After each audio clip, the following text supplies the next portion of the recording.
ನೀನು ಬರೀ ಲಕ್ಷ್ಮಿ ಅಲ್ಲ,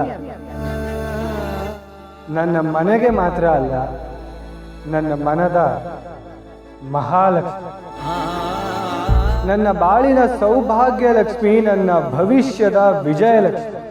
ನೀನು ನಮ್ಮೆಲ್ಲರ ಪಾಲಿನ ಅದೃಷ್ಟ ಲಕ್ಷ್ಮಿ, ಧನಲಕ್ಷ್ಮಿ, ಐಶ್ವರ್ಯ ಲಕ್ಷ್ಮಿ, ನಮ್ಮ ಮನೆ ಹೊಸಲು ದಾಟಿದ ಧಾನ್ಯ ಲಕ್ಷ್ಮಿ, ಎಂಥದ್ದೇ ಸಿಚುವೇಶನ್ನಲ್ಲೂ ಧೈರ್ಯ ಕಳ್ಕೊಳ್ಳದೆ ಇರೋ ಶಾಂತ ಲಕ್ಷ್ಮಿ, ಮದುವೆ ಆದ್ಮೇಲೂ ಓದಬೇಕು ಕಲಿಬೇಕು ಅಂತ ಹಠ ಇರೋ ವಿದ್ಯಾಲಕ್ಷ್ಮಿ, ಅಷ್ಟ ಲಕ್ಷ್ಮಿಯರ ರೂಪದ ಗಜಲಕ್ಷ್ಮಿ, ನಮ್ಮಿಬ್ಬರ ಮದುವೆ ಆದ್ಮೇಲೆ ಆದಿಲಕ್ಷ್ಮಿ.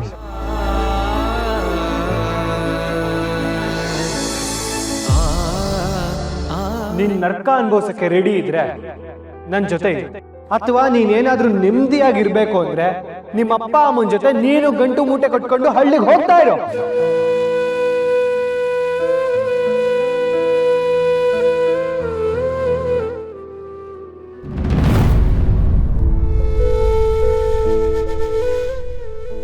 ನೀನಾಗೆ ಈ ಮನೆ ಬಿಟ್ಟು ಹೋಗ್ಬೇಕು.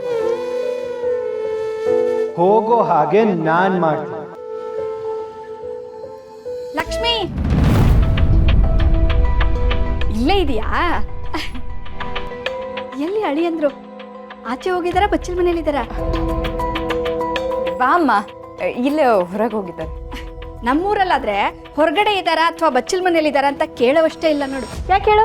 ನಮ್ಮ ಮನೇಲಿ ಬಚ್ಚಲ್ ಮನೆ ಇರೋದೇ ಆಚೆ ಕಡೆ ಅಲ್ವಾ? ಏನೇ ಹೇಳು ಲಕ್ಷ್ಮಿ, ನೀನು ತುಂಬಾ ಅದೃಷ್ಟ ಮಾಡಿದೀಯಾ.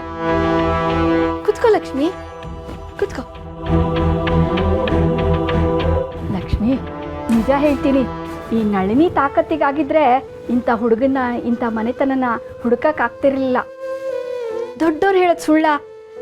ಹಣೆನಲ್ಲಿ ಮೊದಲೇ ಅಪ್ಪ ಅಮ್ಮ ಯಾರು ಅಂತ ಬರ್ದಿರುತ್ತಂತೆ, ಹಾಗೆ ಗಂಡ ಹೆಂಡತಿ ಯಾರು ಅಂತನೂ ಬರ್ದಿರುತ್ತೆ. ಯಾಕೆ ಲಕ್ಷ್ಮಿ ಸಪ್ಪಗಿದೆಯಾ? ಹಾಗೇನಿಲ್ಲಮ್ಮ. ಲಕ್ಷ್ಮಿ, ಇವತ್ತು ನೀನು ಅಳಿಯಂದ್ರು ಖುಷಿ ಖುಷಿಯಾಗಿದ್ದಿದ್ದು ನೋಡಿ ಮನಸ್ಸಿಗೆ ತುಂಬ ನೆಮ್ಮದಿ ಆಯಿತು ಕಣೆ. ಲಕ್ಷ್ಮಿ, ನೀವಿಬ್ರು ಖುಷಿ ಖುಷಿಯಾಗಿದ್ದೀರೋ ಇಲ್ವೋ ಅಂತ ನಿಮ್ಮಪ್ಪ ತಲೆ ತಿಂದ್ಬಿಟ್ರು ಕಣೆ.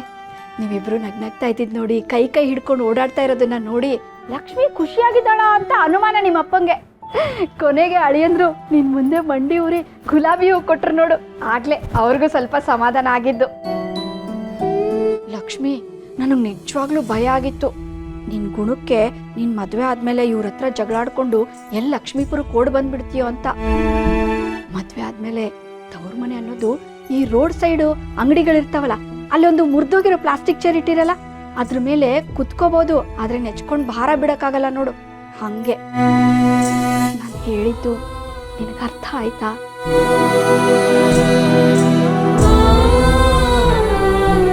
ಓ ಅಳಿಯಂದ್ರೆ, ಬನ್ನಿ ಬನ್ನಿ. ಏನಿಲ್ಲ, ಲಕ್ಷ್ಮಿ ಜೊತೆ ಸ್ವಲ್ಪ ಹಂಗೆ ಮಾತಾಡ್ತಾ ಇದ್ದೆ. ನಿಮ್ಮ ಮಗಳ ಜೊತೆ ನೀವು ಮಾತಾಡೋಕ್ಕೆ ಇಷ್ಟೊಂದು ನಾಚ್ಕೊಂಡ್ರೆ ಹೇಗೆ ಆಂಟಿ? ಆರಾಮಾಗಿ ಮಾತಾಡಿ, ನಾನು ಬಂದು ಡಿಸ್ಟರ್ಬ್ ಮಾಡಿಲ್ಲ ತಾನೆ? ಛೇ ಹಾಗೇನಿಲ್ಲ, ನೀವಿಬ್ರು ಅನ್ಯೋನ್ಯವಾಗಿದ್ದಿದ್ದು ನೋಡಿ ನಮಗೆ ತುಂಬಾ ಖುಷಿ ಆಯ್ತು ಅಂತ ಹೇಳ್ತಾ ಇದ್ದೆ, ಅಷ್ಟರಲ್ಲಿ ನೀವು ಬಂದ್ರಿ. ಎಲ್ಲ ನಿಮ್ಮ ಆಶೀರ್ವಾದ ಆಂಟಿ. ನೀವು ಚೆನ್ನಾಗಿರ್ಬೇಕಪ್ಪ, ನಮ್ಗಷ್ಟೇ ಸಾಕು. ಸರಿ ಸರಿ, ನೀವಿಬ್ರು ರೆಸ್ಟ್ ಮಾಡಿ. Aunty, good night. Good night.